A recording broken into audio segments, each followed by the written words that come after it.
Viva Voz, com Vera Magalhães.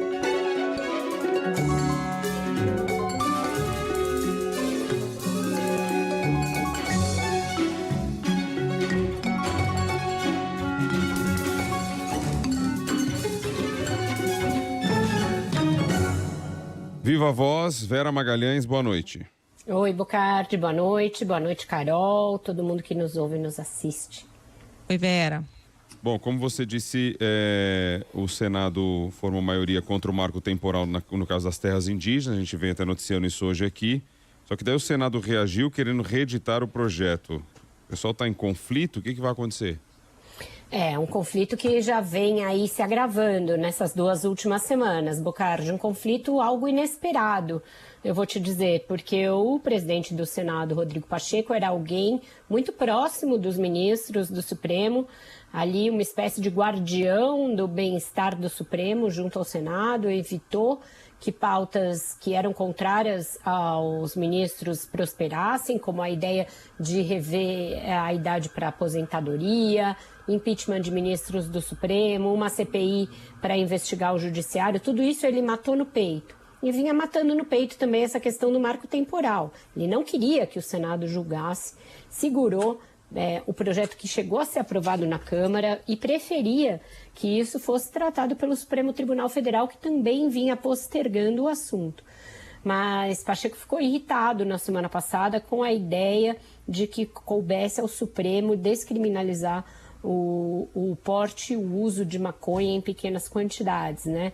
E aí ele já lançou uma ofensiva na semana passada para aprovar uma PEC, uma proposta de emenda à Constituição, colocando no artigo 5º que qualquer posse, qualquer consumo de droga, mesmo em pequenas quantidades, é crime.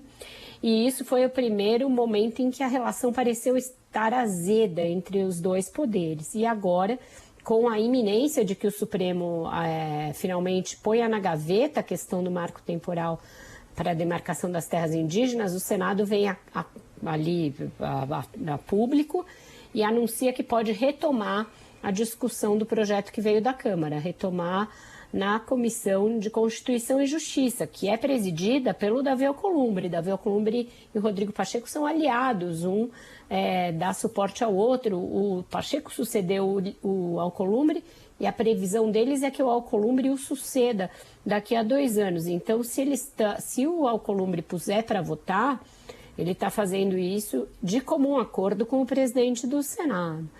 Então, é uma situação aí que vai ficando delicada, vai ficando tensa, e o que eu ouço é que os bombeiros vão ter de entrar em ação para debelar esse fogo, para entender por que o presidente do Senado está tão irritado e se será o caso do Supremo dar alguns passos atrás nisso tudo que ele tem feito. Por quê? Porque tem coisas que dependem do Senado, dependem do Congresso, que são de interesse do STF, inclusive a sabatina para o substituto da Rosa Weber.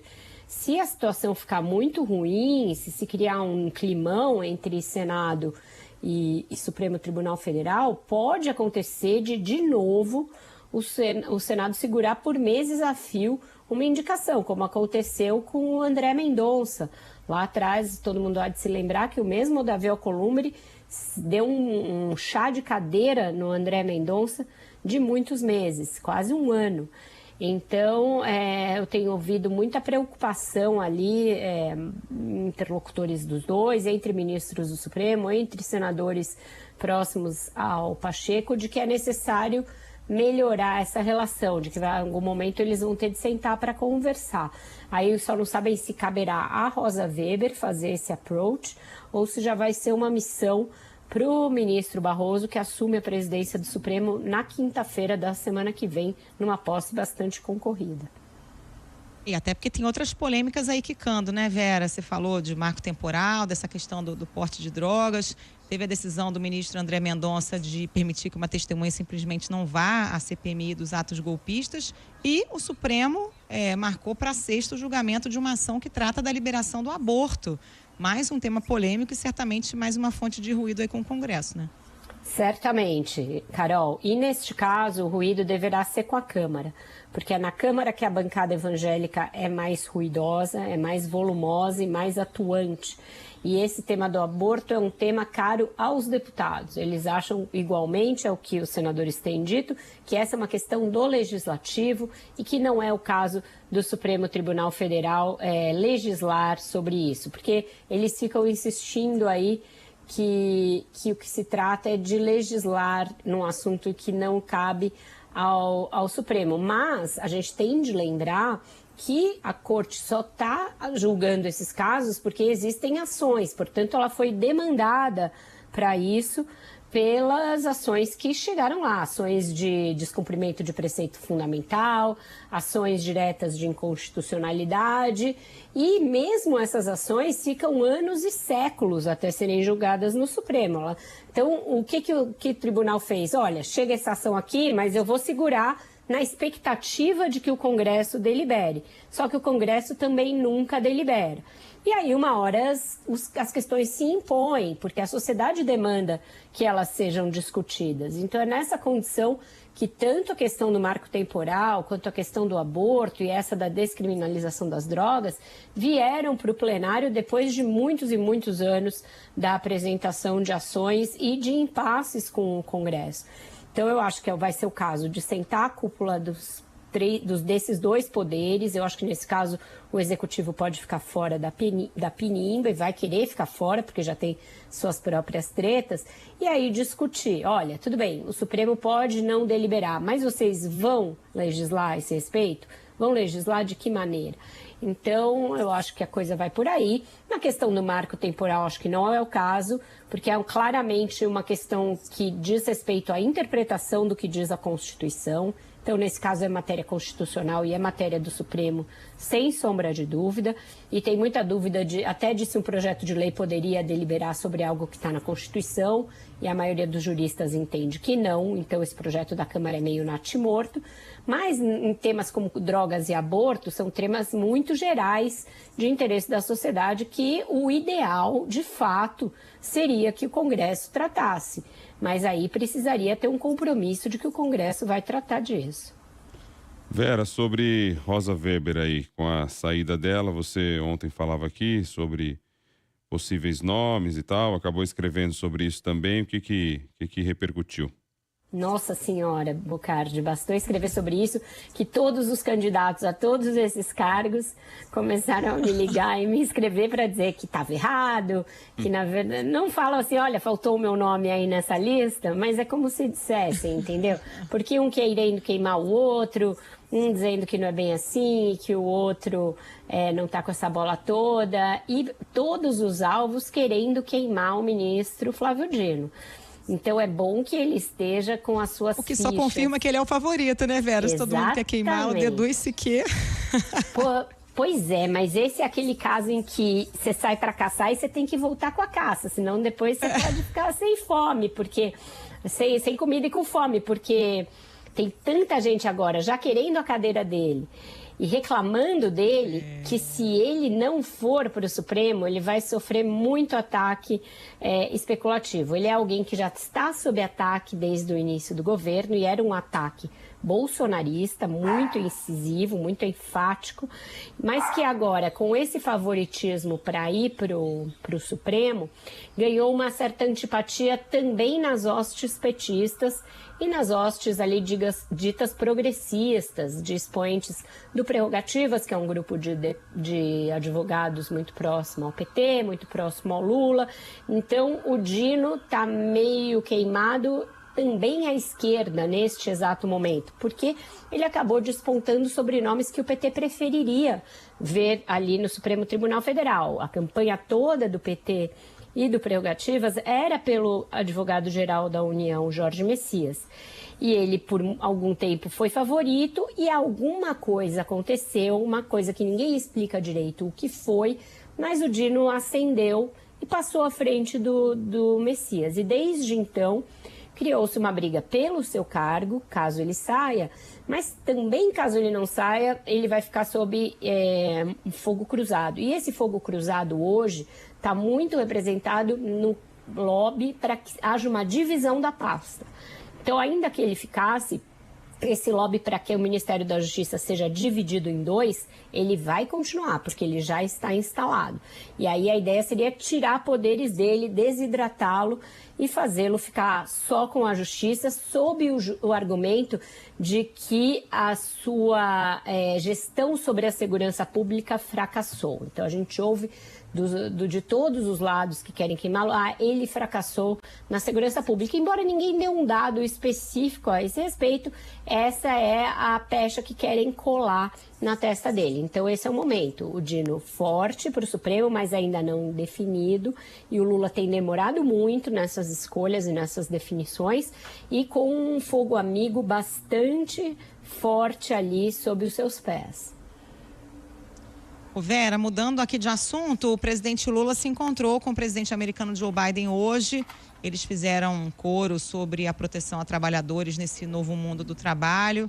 Tem coisas para acontecer aqui no Brasil nessa seara, né?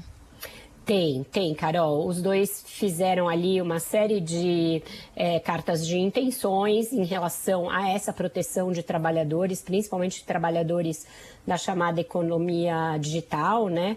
E também trabalhadores que teriam de ser abraçados e teriam de ser ajudados a fazer uma transição para uma economia verde, para uma economia limpa. Então, esse foi o mote, né, nessa questão trabalhista. Também falaram ali daquela ideia de financiamento para ações climáticas, para ações de mitigação do clima e de proteção da Amazônia. Mas qual é o problema? Tem coisas para acontecer aqui no fronte interno, eu já falo sobre isso, mas qual é o problema dessa reunião em si? O problema é que o Biden disputa a eleição ano que vem, uma eleição muito difícil, que está ficando cada vez mais dramática. Nessa semana que passou, a gente assistiu a algo que é muito raro, que é o início de um clamor dentro do Partido Republicano para que ele avalie a conveniência de se candidatar à reeleição. Isso não é comum. Um presidente norte-americano sempre é um candidato quando ele tem o direito de se reeleger. Mas alguns discursos do Biden, essa insistência dos republicanos de que ele estaria obsoleto, de que ele estaria cansado, de que os discursos dele não fazem mais sentido, isso começou a ecoar para dentro do Partido Republicano. Então, ele tem ali ainda de comprovar que pode ser candidato e que é um candidato competitivo, dada essa grande injeção de recursos estatais na economia que ele fez nos últimos anos. O Lula parece ter comprado a ideia da reeleição do Biden. Ele, nessa reunião de hoje, fez ali um longo elogio à necessidade de se manter a democracia, e aí ficou subentendido que ele estava falando da importância de reeleger o Biden para que o Trump não volte. Mas não é tranquila essa reeleição do Biden, então tudo isso pode não chegar a sair do papel. Aqui no fronte interno, em relação a essa questão da regulação de trabalhos, principalmente do trabalho dos trabalhadores de aplicativos, que acho que são os destinatários da conversa, a coisa está bem travada. O Ministério do Trabalho criou um grupo de trabalho enorme, com várias empresas ligadas a esse setor e representantes aí dos trabalhadores, mas não se chega a um modelo de pagamento de horas ou de um mínimo pelas plataformas, e juntamente com alguns benefícios previdenciários e de outra natureza que dê segurança a esses trabalhadores. Principalmente porque a ideia inicial do governo parecia ser simplesmente seletizar esses trabalhadores de aplicativo, quando nem eles querem isso. É uma modalidade de trabalho diferente, que muitas vezes ela é acessória e ela é um complemento da renda de quem já é seletista, por exemplo, em outras empresas. Então, é muito difícil fazer o modelo de regulação. Está travado, as empresas travam de um lado, o Ministério trava de outro, e nada dá sinais de que vai se chegar a um consenso, pelo menos não no curto prazo, em relação a essa regulamentação. Bolsonaro, o TSE vai julgar na sexta-feira um recurso contra a inelegibilidade dele. Há alguma chance? Acho que não, Bocardi. Acho que a chance é zero. Vai passar ali pelo TSE como passou a própria ação, ou seja, um placar amplo a favor da manutenção da inelegibilidade. E eu digo mais, mesmo se os seus advogados levarem ao Supremo Tribunal Federal um recurso a esse respeito, tem muito pouca chance de prosperar. O que os advogados do Bolsonaro estão alegando, né? Estão dizendo que houve cerceamento de defesa, estão dizendo que as provas são ilegais porque foram obtidas à revelia do próprio processo legal. São os embargos de declaração, esses agora. Eles nem teriam a possibilidade de alterar o mérito, mas eles são ali uma tentativa de, pelas vias processuais, você sustar a decisão. Mas ainda assim, a chance de êxito é considerada muitíssimo remota e virão outras ações ainda no próprio TSE e nas outras cortes contra o Bolsonaro. Então, a situação judicial dele não é fácil. Tanto que nessa antevéspera de ser julgado um recurso derradeiro dele aí, muito ficou se falando hoje a respeito de quem seria o substituto do Bolsonaro nas eleições, declarações do líder do PL a esse respeito, informações de bastidores de que o próprio Bolsonaro estaria muito agastado com isso e não querendo, por exemplo, que a sua mulher, a ex-primeira-dama Michele, seja colocada nessa lista. Então, a coisa não é favorável para o Bolsonaro retomar os seus direitos políticos e vai se mostrando muito evidentemente aquele ditado de que rei morto, rei posto, porque já estão atrás do substituto para o legado do Bolsonaro. Até porque tem outras ações também em curso no TSE, né, Vera? Ele ficou inelegível por uma, mas tem outras que ainda não foram julgadas, tem todas essas investigações aí no âmbito do Supremo, então complicado, né? Não vai parar tão já, não vai ser tão fácil, e essas outras têm um poder de desgaste muito grande, né? São aquelas mais ali momentosas do ponto de vista de repercussão de opinião pública, a questão de joia. Então, o desgaste só continua e a gente sabe que quanto mais tempo longe do poder, mais a pessoa vai perdendo a capacidade de manter coeso um grupo em torno de si. O Bolsonaro ainda está conseguindo. Por exemplo, nesse fim de semana, o governador de São Paulo recebeu pelo fim de semana inteiro, depois que ele deixou o hospital. A popularidade que ele mantém nas redes sociais faz com que os aliados fiquem com medo de um rompimento que possa ser considerado traição e que reverta em desgaste para eles próprios. Então, vão manejando com muito cuidado essa relação, mas o fato é que ele não será, nem na eleição municipal e nem na presidencial, o mesmo líder político que ele foi, capaz de eleger uma legião em torno de si. Não que a direita vá deixar de existir ou vá deixar de ser competitiva. Eu acho que o fenômeno do bolsonarismo consolidou um eleitorado de direita no Brasil. Mas talvez esse candidato de direita não seja tão bolsonarista quanto o Bolsonaro imaginaria e certamente não será ele, porque reverter essa inelegibilidade vai ser muito difícil. Aliás, tivemos até uns dias aí de calmaria nesse aspecto aí, né? São as investigações e os processos rolando. Porque tem essa delação rolando, então tá todo mundo na moita ali, esperando para ver o que vai acontecer. E a Vera sabe, sim, que o Joe Biden é do Partido Democrata e não republicano. Falei democrata republicano. Você falou republicano e tem muita gente aqui de ouvido atento. Desculpem, senhores, foi um ato falho. Qual é a música, então, afinal, hoje?